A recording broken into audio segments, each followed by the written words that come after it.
Last thing we're going to talk about is asymptotes, and kind of more importantly, limit notation. And we'll be coming back to this idea of limit notation later. It becomes very important when we get on into calculus. Alright, so vertical asymptote. We'll start with that. So a vertical asymptote is a vertical line. So for example, x equals a. And the graph, as it approaches that line, that value, x equals a, is going to increase or decrease without bound. What does it mean to increase or decrease without bound? Well, it means that my f of x is going to go to positive or negative infinity. Increase means positive, decrease means negative. So as x approaches some number, it's going to shoot off in both directions, up and down, or both up, both down, one of each.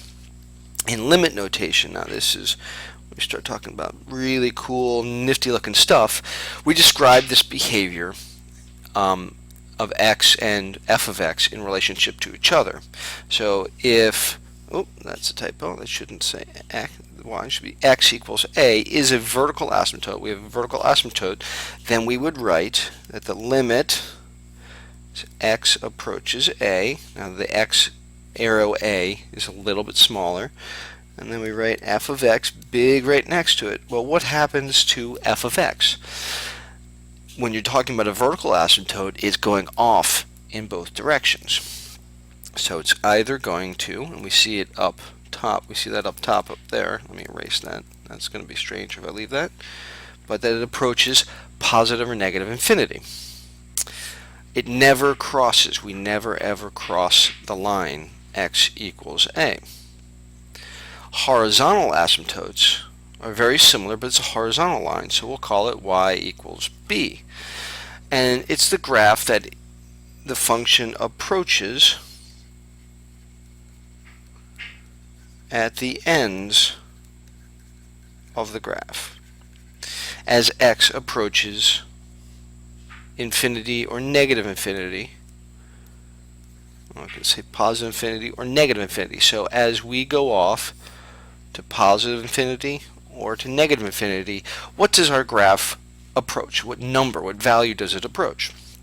So again, dealing with limit notation, we can write this as the limit, we write lim for that, as x approaches positive or negative infinity, f of x is going to get closer and closer to some value, we'll call it b.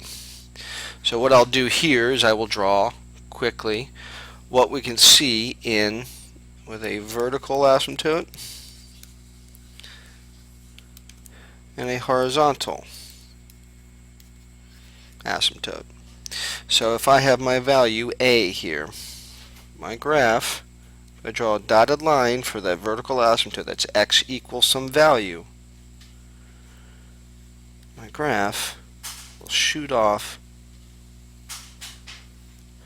will approach but never cross that line.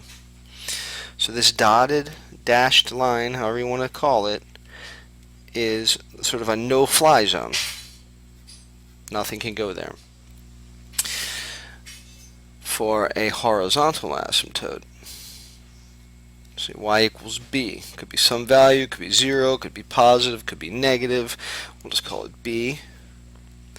And what will happen is, at the ends, the graph will approach it, either from above and below, or both from below. So here is a type of graph that actually approaches. It's a very poor drawing, it's not supposed to cross here, but let's say a really big point there. This is a graph that you might run into that approaches both from above and below.